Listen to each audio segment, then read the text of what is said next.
Hello everyone. आज इस video में हम पढ़ेंगे इक्विपोटेंशियल सर्फेसेस। तो सबसे पहले इसकी डेफिनेशन देखते हैं। ये ऐसे सर्फेसेस होते हैं जिसके ऊपर जो हमारा पोटेंशियल होता है उसकी वैल्यू सेम होती है। पूरे सरफेस के ऊपर जो पोटेंशियल होगा वो सेम रहेगा। तो इसको रिप्रेजेंट करते हैं D V is equals to zero. D V यहाँ पे पोटेंशियल है और change in potential is equals to zero. तो ये डेफिनेशन समझने के लिए हम सबसे पहले एक डायग्राम बनाते हैं। तो इलेक्ट्रिक फील्ड लाइंस के केस में हमने पॉजिटिव चार्ज के लिए फील्ड लाइंस बनाई थी।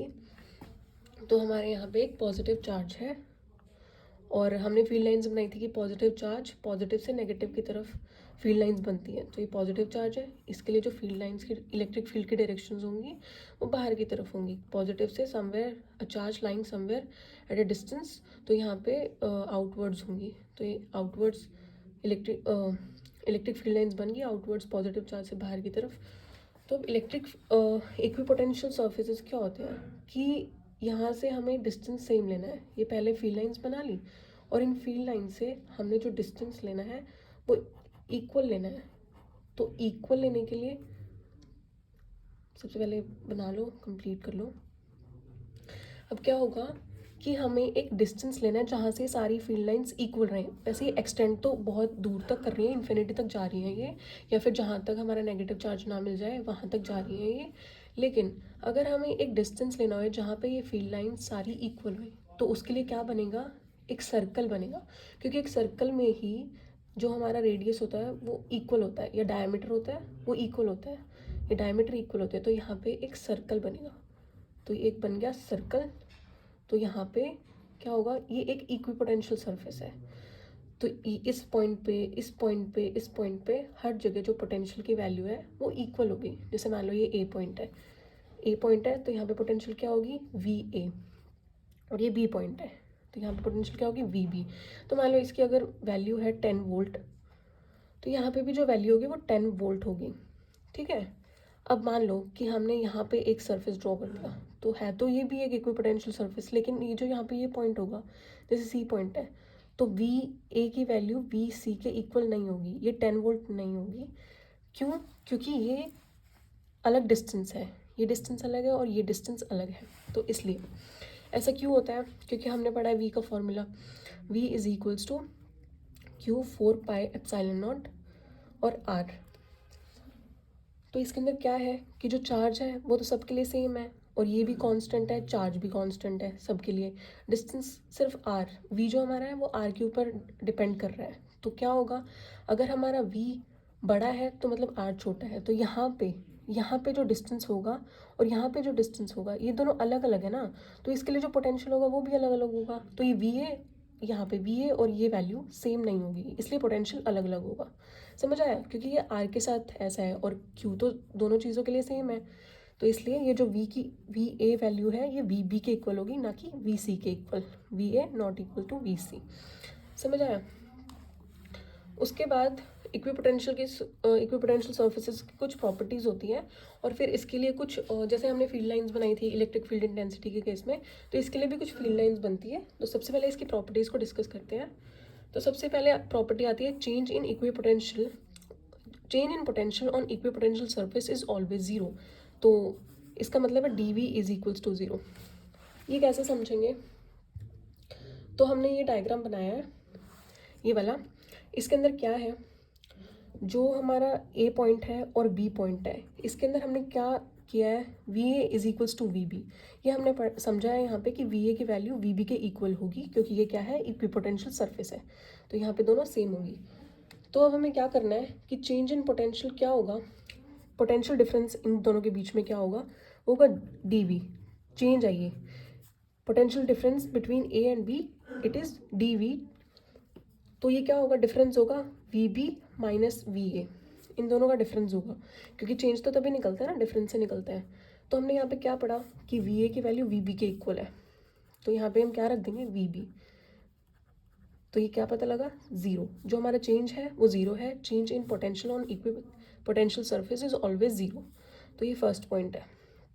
ठीक है, आया समझ? उसके बाद इसका सेकंड पॉइंट है work done on an equipotential surface is zero, कि जो हमारा इक्विपोटेंशियल सरफेस है उसके ऊपर वर्क डन की वैल्यू होगी वो भी ज़ीरो होगी। तो इसके लिए प्रूफ देखते हैं। तो हमने पोटेंशियल की डेफिनेशन पढ़ी थी, उसमें से पोटेंशियल की वैल्यू क्या थी, V is equals to W/Q0। ये हमारे पोटेंशियल की वैल्यू थी। लेकिन अब हमें चेंज इन पोटेंशियल निकालना है। तो चेंज इन पोटेंशियल के लिए फॉर्मूला क्या बनेगा, change in work done dW/Q0। ठीक है। उसके बाद यहाँ से W की, क्योंकि हमें वर्क डन निकालना है ना, वर्क डन को 0 के इक्वल प्रूव करना है, तो यहाँ से वर्क डन की वैल्यू निकालो, dV/Q0। इसको हम मान लेते हैं फर्स्ट। अब हमने ऊपर क्या पढ़ा है, dV इज इक्वल्स टू 0 किसके लिए, for equipotential surfaces dV is equals to 0। ये हमने ऊपर पढ़ा है, क्योंकि इक्वी पोटेंशियल्स के लिए क्या होता है, हमारा potential surface equipotential surface के ऊपर सेम रहता है, dV is equals to 0। So put this in 1, put in 1, ऊपर पढ़ेंगे, ऊपर डाल देंगे ऊपर वाले dW के फॉर्मूले में। So dW is equals to 0/Q0 which is equals to 0। तो यहाँ से हमें पता लग गया कि जो वर्क डन होगा इक्वी पोटेंशियल सरफेस के ऊपर वो 0 होगा। ठीक है।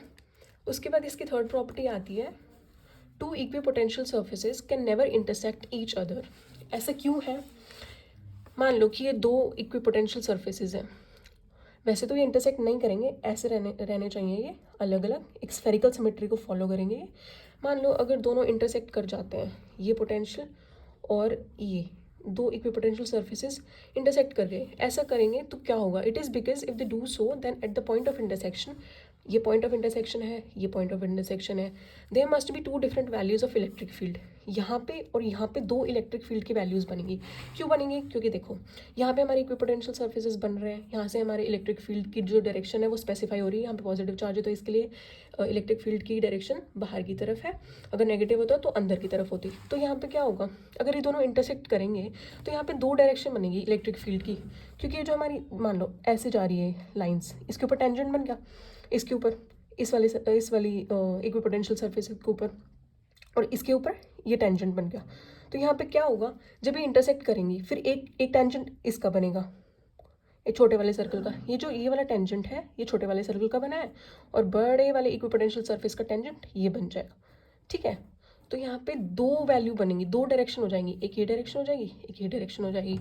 तो क्या होगा, जब ये इंटरसेक्ट करेंगी तो दो डायरेक्शन बन रही है इलेक्ट्रिक फील्ड की, जिसके कारण क्या होगा, दो टेंजेंट बन गए। इसका मतलब क्या हो गया, दो डायरेक्शन बन गए। टेंजेंट का मतलब क्या होता है, टेंजेंट डायरेक्शन को स्पेसिफाई करते हैं। तो यहाँ पे दो डायरेक्शन बन गई है, क्योंकि दो टेंजेंट्स बन गए हैं, जिसके कारण क्या होगा, हमारे इलेक्ट्रिक फील्ड की दो वैल्यूज आएंगी। तो इलेक्ट्रिक फील्ड की दो वैल्यूज तो नहीं हो सकती, इलेक्ट्रिक फील्ड की तो एक ही वैल्यू होगी एक चार्ज के रिस्पेक्ट में, लेकिन यहाँ पे दो दो इलेक्ट्रिक फील्ड की वैल्यूज बन रही हैं, तो ये पॉसिबल नहीं है। इसलिए हमें क्या पता लगा यहाँ से कि जो दो इक्विपोटेंशियल सर्फेसेस होंगे वो आपस में कभी भी इंटरसेक्ट नहीं करेंगे। इसका वाई पता लग गया कि क्यों नहीं करेंगे, क्योंकि they will be two different values of electric field, which means this shows that there will be two tangents, which means two directions. So for electric field there cannot be two directions, that is why two equipotential surfaces cannot intersect. उसके बाद एक main property, fourth property जो इसकी सबसे important property है, वो आती है, electric field is always perpendicular on equipotential surface. Electric field होगा वो हमेशा परपेंडिकुलर होगा इक्विपोटेंशियल सरफेस के ऊपर। तो इसको प्रूव करेंगे और पता करेंगे कैसे होगा। सबसे पहले हमने पढ़ा है कि हमारा वर्क डन क्या होता है, work done is equals to force into F.dx, force into displacement. ये बहुत ही सिंपल जनरल फॉर्मूला है वर्क डन का, फोर्स और डिस्प्लेसमेंट के टर्म्स में। तो इसके लिए हम लिखेंगे dW is equals to F.dx। ठीक है, ये फॉर्मूला लिख लिया हमने, इसको फर्स्ट इक्वेशन मान लिया। सिंपल सा dW F.dx, ये फॉर्मूला बहुत ईजी है इसको याद करना। तो ये डेरिवेशन यहाँ से शुरू होगी। उसके बाद क्या करेंगे, हमने पढ़ा है इलेक्ट्रिक फील्ड की बात आ रही है यहाँ पे, तो इलेक्ट्रिक फील्ड का फॉर्मूला भी आना चाहिए। तो यहाँ पे लिखेंगे from definition of electric field intensity. तो यहाँ से हमें क्या पता लगा, E की वैल्यू हमने पहले पढ़ी हुई है कि E का फॉर्मूला क्या होता है, F/Q0। इलेक्ट्रिक फील्ड का फॉर्मूला ये होता है। ठीक है। तो यहाँ से हम F की वैल्यू निकालेंगे, क्योंकि यहाँ पे हमें F की वैल्यू चाहिए ना, तो हम वो इलेक्ट्रिक फील्ड के फॉर्मूले से लेंगे, क्योंकि यहाँ पे इलेक्ट्रिक फील्ड की बात की गई है। हमें तो इसके और इक्विपोटेंशियल सरफेस के बीच में तो रिलेशन निकालना है, तो इलेक्ट्रिक फील्ड तो होना ज़रूरी है। तो यहाँ पे ई की वैल्यू, यहाँ एफ की वैल्यू निकालते हैं, F is equals to E Q naught, ठीक है। सो इसको हम पुट इन फर्स्ट में डाल देते हैं। तो फर्स्ट की वैल्यू क्या बनी, D W is equals to E Q naught dot D X. अब क्यू नॉट तो कांस्टेंट है, इसको बाहर लेते हैं।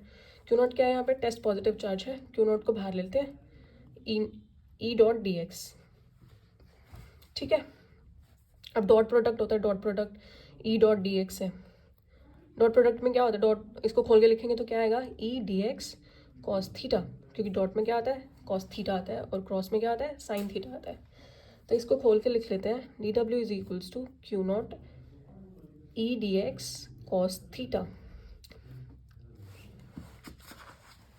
दिखाई नहीं रहा है, हाँ, D W is equals to Q naught E D X cos theta. इसको खोल के लिख लिया है क्योंकि ये कॉस थीटा डॉट प्रोडक्ट में कॉस थीटा आता है।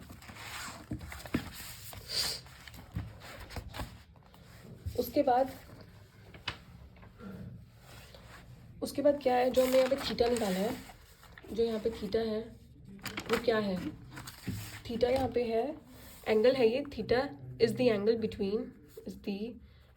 बिटवीन किस किस के बीच में एंगल है ये, एक तो हमारा इलेक्ट्रिक फील्ड इंटेंसिटी, इसके बीच में एंगल है, और इक्विपोटेंशियल सरफेस, इन दोनों के बीच का एंगल है, उसको क्या बोला है, थीटा बोला है, इक्विपोटेंशियल सरफेस। तो हमें बताया कि हमारी पोटेंशियल, अब इक्विपोटेंशियल चाहिए, अब इलेक्ट्रिक फील्ड इसका तो निकाल लिया है, अब इक्विपोटेंशियल की वैल्यू चाहिए, क्योंकि हमें इन दोनों के बीच में रिलेशन निकालना है। तो पोटेंशियल के फॉर्मूले से हमें क्या पता है, D V is equals to, change निकाल रहे हैं, D V is equals to D W by Q naught, ठीक है। तो यहाँ से डी डब्ल्यू की वैल्यू निकालो, D W is equals to D V Q naught, ठीक है। अब क्या करेंगे, हमने यहाँ पे डी डब्ल्यू निकाला है, ये डी डब्ल्यू निकाला हुआ है, और यहाँ से हमने ये डी डब्ल्यू निकाल लिया। अब क्या करेंगे, दो डी डब्ल्यू आ गए हैं, लेफ्ट हैंड साइड इक्वल है, तो दोनों को क्या कर देंगे, कंपेयर कर देंगे। सिंपल कंपेयर करना है, तो इसको क्या करें, ये इसको सेकंड इक्वेशन मान लेते हैं, सेकंड कितनी मान ली थी, फर्स्ट इक्वेशन मान ली, सेकंड इक्वेशन मान ली, और ये थर्ड मान लेते हैं, third equation. So from second and third D W दोनों सेम हो गई, तो दोनों को क्या कर देंगे, इक्वल रख देंगे। So D V Q naught, ये value D V Q naught is equals to Q naught E D X cos theta. पीछे से डी डब्ल्यू की वैल्यू, यहाँ से डी डब्ल्यू की वैल्यू, दोनों को कंपेयर कर दिया, क्यू नॉट से क्यू नॉट कैंसिल हो जाएगा, यहाँ से डी वी की वैल्यू क्या आएगी, E D X cos theta, D V की वैल्यू आ गई।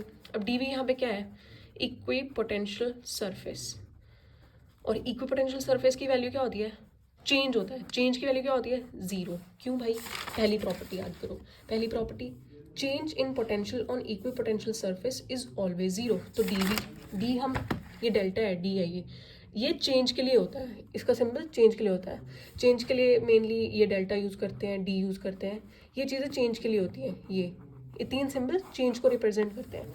तो change in potential is equals to zero, हमारी पहली प्रॉपर्टी हमने समझी थी, change in potential on equipotential surface is always zero.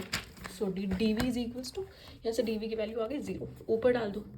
सो यहाँ से क्या आया, A D X cos theta is equals to zero, ये रिजल्ट आ गया। अब देखो, ई जीरो के इक्वल, डी एक्स जीरो के इक्वल, कॉस थीटा जीरो के इक्वल। अब तीन चीज़ें जीरो के इक्वल, इसका मतलब क्या होता है, या तो ये जीरो, या ये जीरो, या ये जीरो। अब कैसे पता करें कि कौन जीरो है, या फिर तीनों जीरो हैं, या फिर दो जीरो हैं, क्या क्या है। अब देखो, ई है, ई हमारा कोई वैल्यू होती है, वेक्टर क्वांटिटी है, इसकी कोई ना कोई वैल्यू होगी, क्योंकि इलेक्ट्रिक फील्ड तो होगा ना, इलेक्ट्रिक फील्ड की कोई ना कोई वैल्यू होगी। उसके बाद डी एक्स क्या है, चेंज इन डिस्टेंस या चेंज इन डिस्प्लेसमेंट, तो ये भी, इसकी भी कोई वैल्यू होगी। अब कॉस थीटा है, ये थीटा है, वेरी करता है इसका एंगल, जीरो से लेके पता नहीं कहाँ जाएगा, तो इसको जीरो के इक्वल रख देंगे, तो ये है zero, cos theta is equals to zero. अब लगा लो अपना सारा मैथ्स, कॉस थीटा, कॉस कहाँ पे जीरो होता है, theta is equals to 90 degree, जो कॉस होता है वो 90 डिग्री के ऊपर जीरो होता है, तो कंपेयर कर लिया, तो यहाँ से थीटा की वैल्यू क्या आ गई, 0 डिग्री आ गई। अब इसे क्या पता लगा, थीटा क्या था, अब थीटा भूल गए, थीटा क्या था? Theta is the angle between electric field intensity and equipotential surface, तो ये दोनों के बीच में थीटा था। अब हमें यहाँ से क्या पता लगा कि EFI और इक्विपोटेंशियल सरफेस के बीच में एंगल कितना है? 90 डिग्री। इसका मतलब क्या है? दोनों आपस में परपेंडिकुलर है। हो गया प्रूफ, यही तो प्रूव करना था। Electric field is always perpendicular on electric potential surface, ये प्रूव करना था और ये प्रूव हो गया है। ओके, तो ये था इलेक्ट्रिक इक्विपोटेंशियल सरफेसेस के बारे में। Thank you.